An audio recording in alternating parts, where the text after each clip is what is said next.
This podcast, including all discussions and examples, is for informational purposes only and does not constitute professional advice. The views expressed in this podcast are solely those of the host and guests and do not necessarily reflect the official policy or position of any government agency or company. This is From the Dive Shop, an ADS podcast that dives deep into the technology, innovation, and people driving America's military supply chain.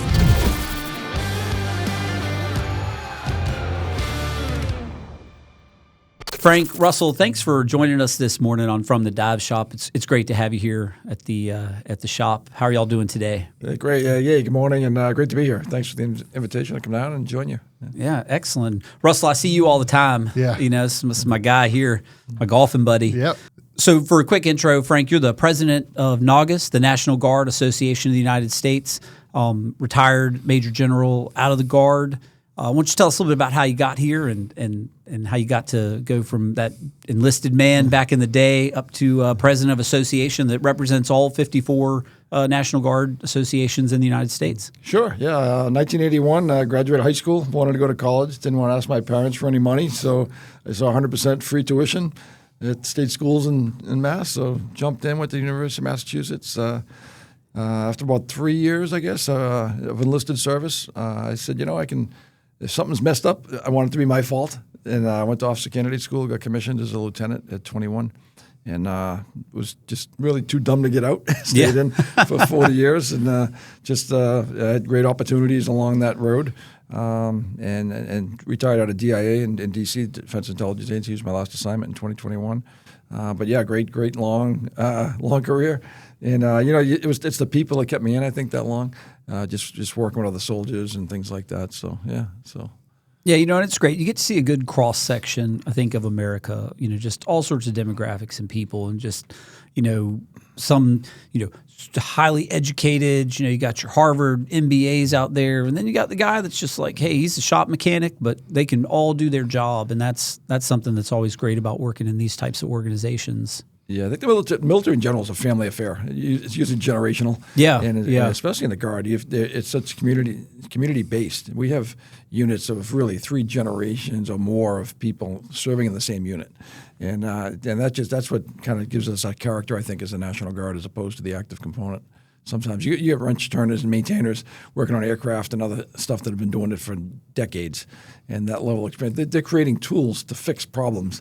The innovation part of the Guard is really impressive too. So, yeah, and that definitely can't be overlooked. And I think that's as we talked the other night, that's a little bit about some of the stuff that you're working with when it comes to NGAUS. And that had not originally been an organization that you thought you'd get involved with, but you said after one of your deployments, you said, hey, let me do a little bit more with these guys. Right. Yeah, I came back from Iraq in 2005 after a year over there, and figured I had always been a member of NGAUS, but never served really for them. As again, it's a volunteer organization, and figured I had some bandwidth, and I ran and was elected the state president for Massachusetts. We're an association of associations, so ran our state association, then got on a task force, at the national level, then got elected to a director seat and I was on the board of directors for 15 years, and then 2 years ago they hired me to be the full-time face of the organization. So. Face of the organization. Yeah. Oh man, that's a good one. That's a good one. And Russell, what's a little bit of your role in NGAUS here as an industry partner? Yeah, as an industry partner, I was fortunate enough to be elected to what's called our corporate advisory panel, where we represent industry when it comes to the board of directors for NGAUS, and we just basically represent, hey, how can industry help with the Guard, either from a product standpoint or even on a service standpoint. And so we meet with the board of directors and say what would make a better annual conference, to and I'm the membership director now for the corporate advisory panel, what would be important for industry on the membership component of it. And so one of the examples is membership used to be based on a certain ratio, and people would be, or states would be 120% or 150% of membership, and we didn't understand what that would mean. And so we worked with the executive directors to have a better understanding of where industry could target and work with more active states and territories that have active officers within the association. Yeah, so that's great that the ability of the National Guard Association to bring in those industry partners to work and see it from a different perspective, right? I think that's great to see within the organization. Frank, why don't you kind of take us a little bit about through NGAUS as an association representing the Guard throughout the country? Sure, yeah. So we were formed in 1878. We're the oldest military service organization in the country. The North and the South got together after the Civil War during Reconstruction and decided that the militia wasn't being funded properly to be able to be trained and equipped and be able to do their role. The Guard really started in 1636, and my home state of Massachusetts was the first organized militia. And then after the Civil War, they got together in 1878 and formed. One of the key members going up to 1903 was Charles Dick. Charles Dick was a Ohio representative, congressman, also served as the chair of the House Armed Services Committee, and also had my seat. It was the president of NGAUS at the same time. That's a man that's dialed into to all things right there. That's a man that can get stuff done, And so he wrote this legislation in 1903, which really where the name National Guard came from. It was the 1903 Dick Act, which allocated, I think, about $200,000 for the Guard for training and equipping. And since then, we've been off and running. We've been a very big advocacy organization, but we're also a professional development organization as well. We're not just solely advocacy, but really that's how we started. And we do that with our industry partners. It's a big part of how we do it. We're a grassroots organization. Everything comes up from the states. A soldier or an airman has an issue or a need or a requirement. That comes up in a resolution. The resolutions get formed at our national conference every year. We work that through task forces, through our industry partners, through National Guard Bureau, who is a policy level part of the Joint Chiefs. And then that's how we form what we do on the Hill every year. So, and that's where products and services can come through that process. And that's how we help working on the Hill for issues that we need. So, and I think it's really important because NGAUS hosts events quarterly to help industry understand how to best do business with them. But what Frank was talking about was the resolution process. The resolution processes could be from any soldier from the state saying we need to work on whatever is important to them, and that actually goes through a process, state, then region, and then nationally to be a declaration of this is important to the Guard. And there are all types of subject matter experts that put their opinion in on this declaration that is important to the Guard so that when they are advocating on the Hill, that they can say, we went through an entire process to say this is important to the 54 as a single voice. And what are some of those things that are important to the Guard? It's sure. Really, it comes down to basically, put it simply, it's concurrent and proportional fielding of equipment. So if we're going to fight alongside our active duty, partners, we have to have the same equipment. We have to be able to. We have to have that interoperability. Have to be able to communicate. Have to be able to fly the same aircraft. So, example, UH-60 Mike model Black Hawk helicopters is huge to us. We have about 297 non-modernized Black Hawks that we're trying to get modernized into that more digitized piece of aircraft. C-130J is another one. That's the C-130 aircraft, cargo aircraft. Right now, we have about 3 states left to modernize into the J models, the newer models. So those are the equipping type things we advocate for. On the other side, benefits, GI Bill, access to healthcare, TRICARE. Those are some of the bigger personnel type things that we advocate for on the Hill as well. And you mentioned earlier too, professional development.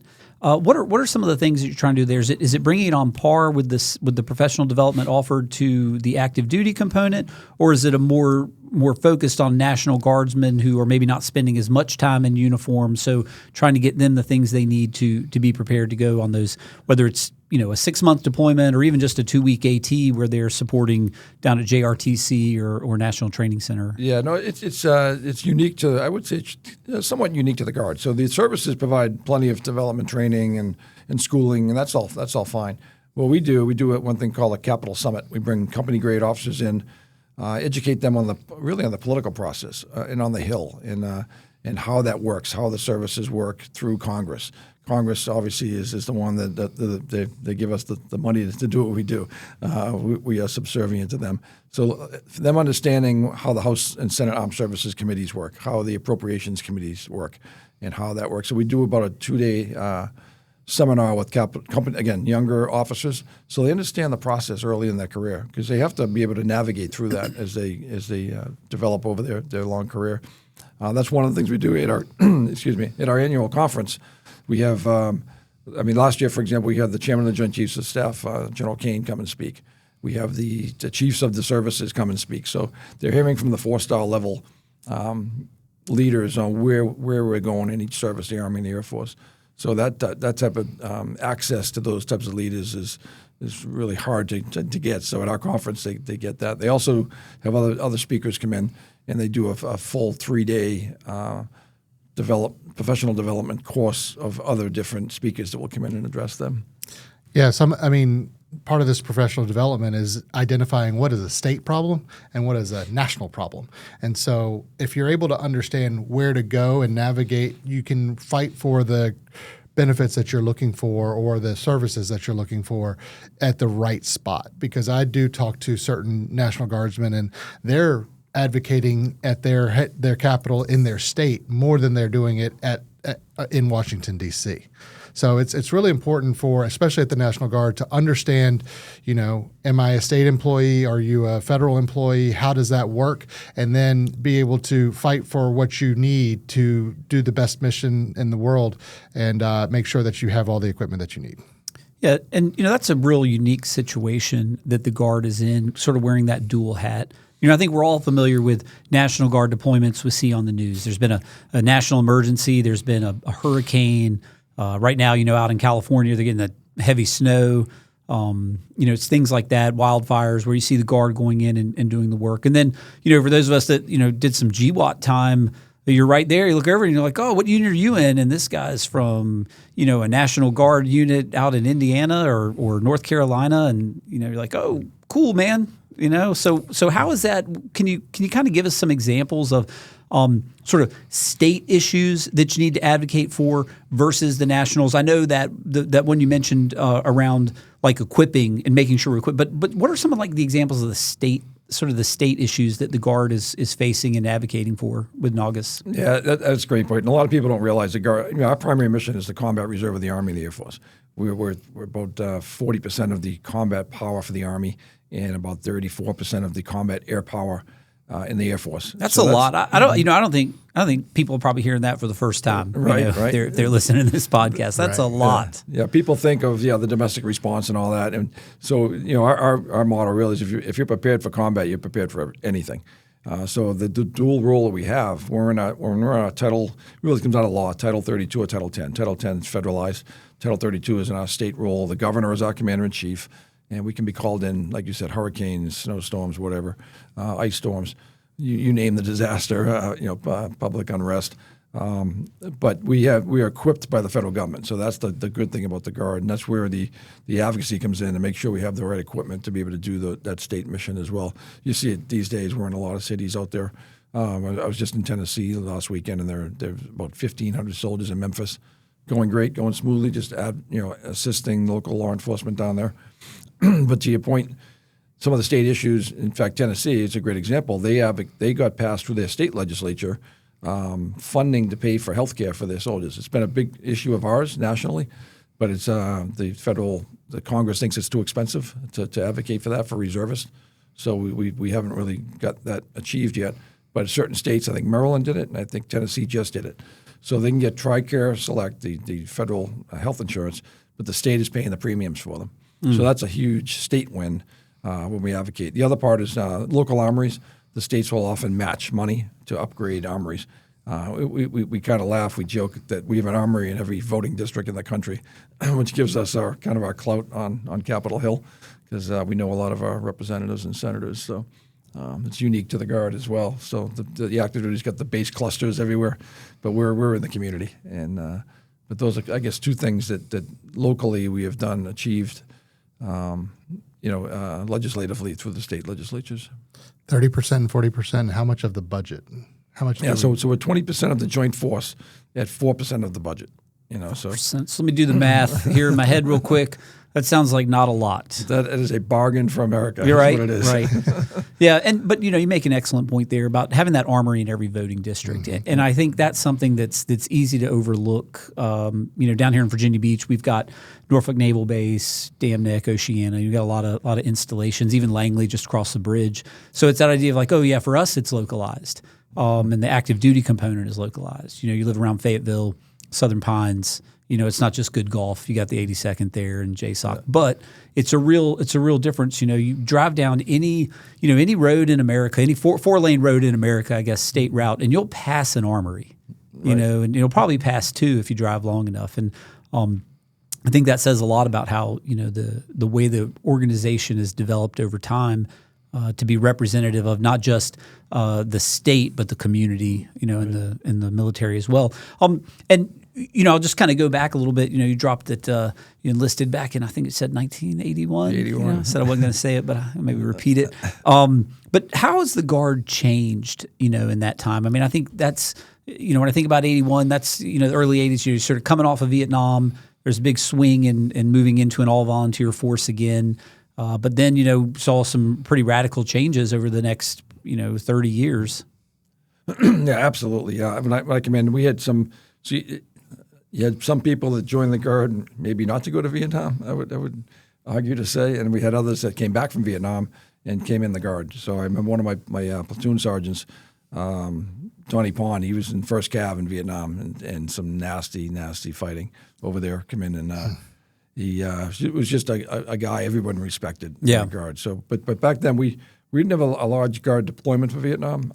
So it had gotten, I don't know if we'd gotten lax or it was your 1 week in a month, 2 weeks in the summer, training, and you would train to deploy, and you would go through a lot of things, but it wasn't to the level of our equipment was probably Korean War era equipment. It was all, passed down equipment, cascading down the vehicles, and the equipment was not modernized, and.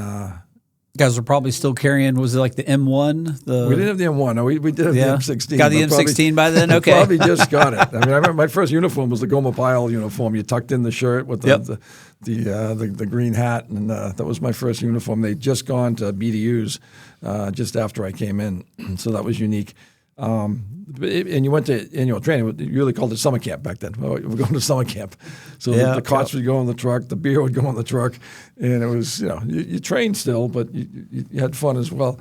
9/11 was a game changer. I would say Desert Storm really started the evolution into professionalized because we had a lot of units go to Desert Storm as well. In fact, one of my classmates from Officer Candidate School went. She commanded a truck company, transportation company, and it was painful getting them out the door because we hadn't mobilized before. We learned a lot of lessons. And when 9/11 happened, we got really good at it, and it became all it was all work, long training days, and for the good. I mean, really professionalized the Guard. And again, I've been had a front row seat to that evolution to see where it was, and I can't be prouder. Now I was in Iraq, and it's a funny story. I had a young E4 worked for me. He said, "Sir, can I ask you a question?" I said, "Sure." He says, "Are you Guard, Reserve, or active duty?" I said, "Well, I'm in the Guard." And he goes, "Oh shit, I just lost a bet." So I took that as a backdoor compliment, I guess. He thought I was active duty. So we've become indistinguishable from our peers in the active duty. I was with General McConville yesterday in a meeting, former Chief of Staff of the Army, and he certainly got it. And ironically, we grew up in the same city and I went to the same high school. He was about 4 years older than I am. But he really values, in fact, he tried to replicate that in the Army. Because when you bring the Guard out, you're not just getting a soldier or an airman. You're getting a policeman, a firefighter, an electrician, a tradesman, a city manager, an attorney.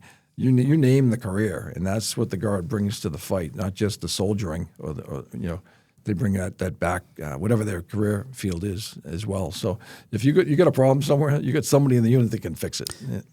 Yeah, that's real interesting. I always remember when I first joined ADS, at one point they had a reflagging where like the 86 was actually under 10th Mountain, and they had some Guard units under active component leadership. So they are as integrated with the active component as anything else.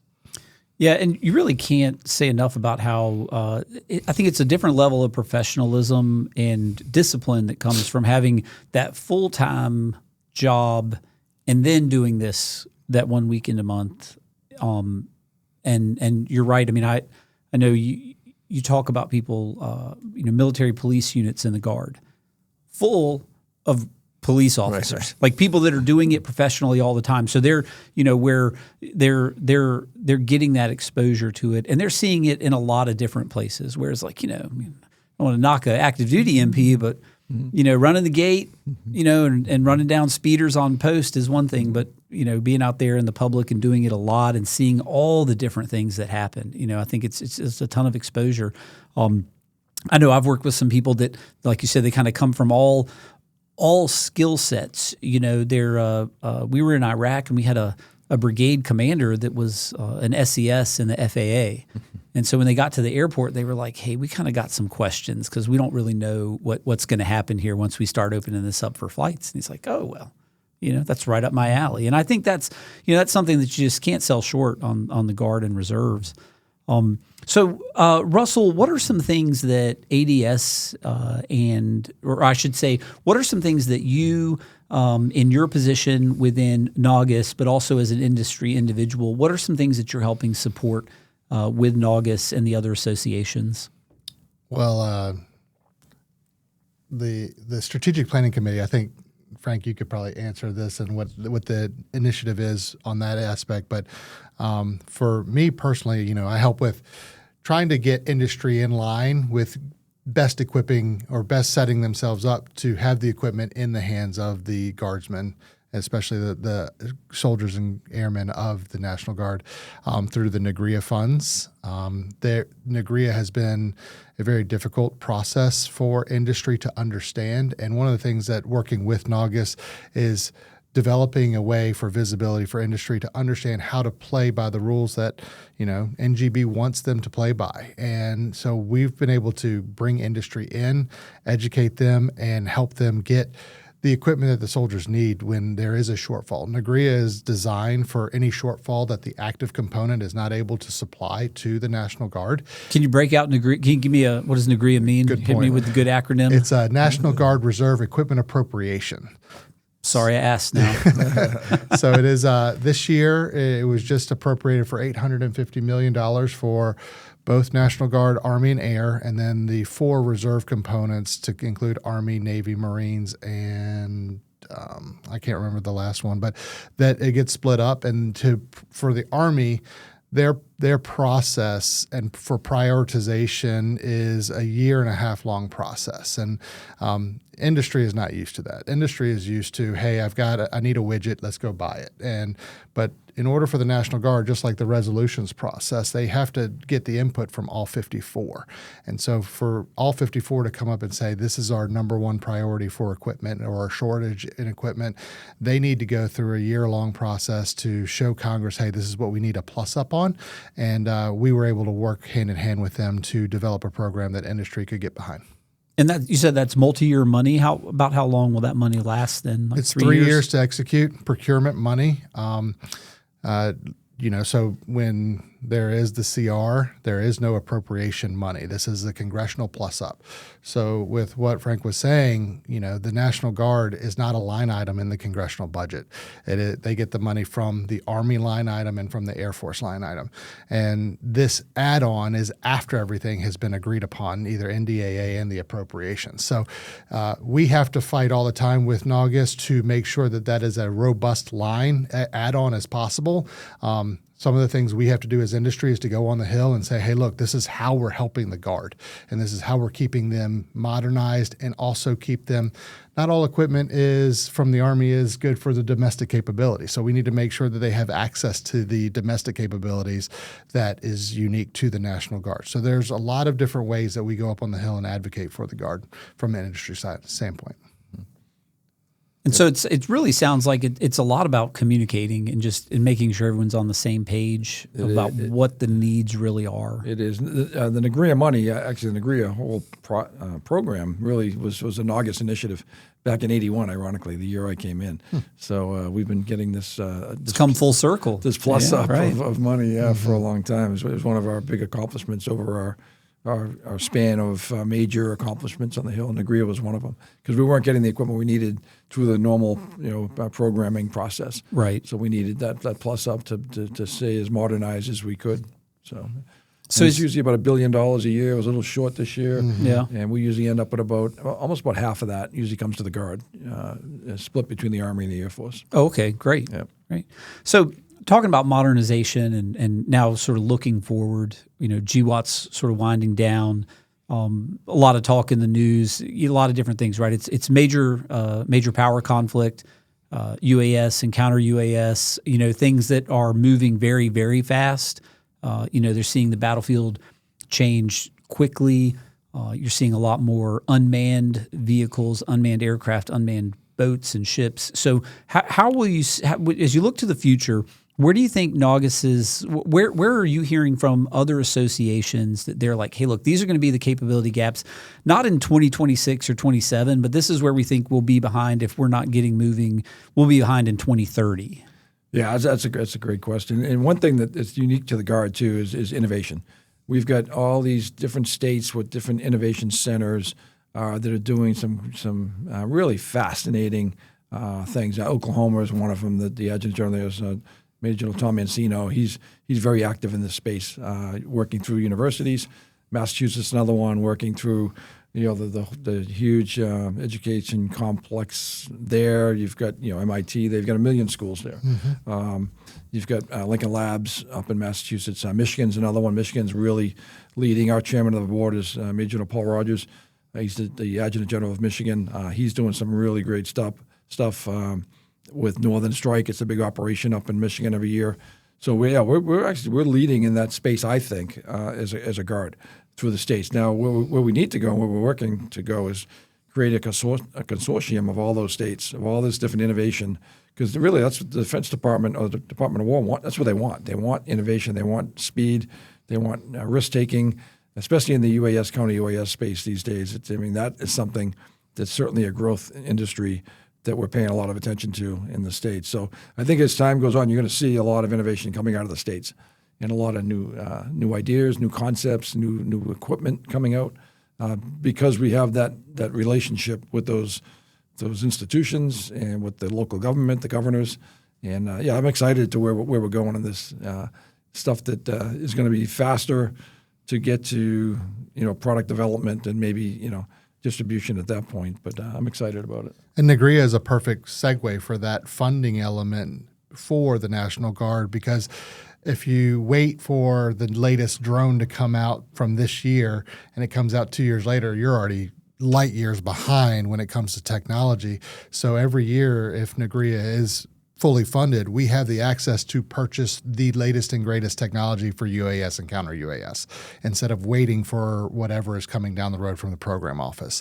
So there's a lot of connective tissue between NGB, the states, and the program office, especially in the UAS world, of what are you looking at right now? We can actually buy it right now and keep in line with what you're trying to do moving into the future. And so with those innovation hubs, are you seeing that helping with recruiting as well? Is something where it's just like they're getting exposure at the college, at the university level, and they're just like, man, I could go and do this still, part time, but do the service as well and get to see it on both sides. Yeah, it's funny. My daughter's dating a former Air Force airman who's now going to MIT using his GI Bill. And he literally sent me an email last week, wanted to introduce me to a classmate of his that's now joining the Guard. He wants to join the Guard.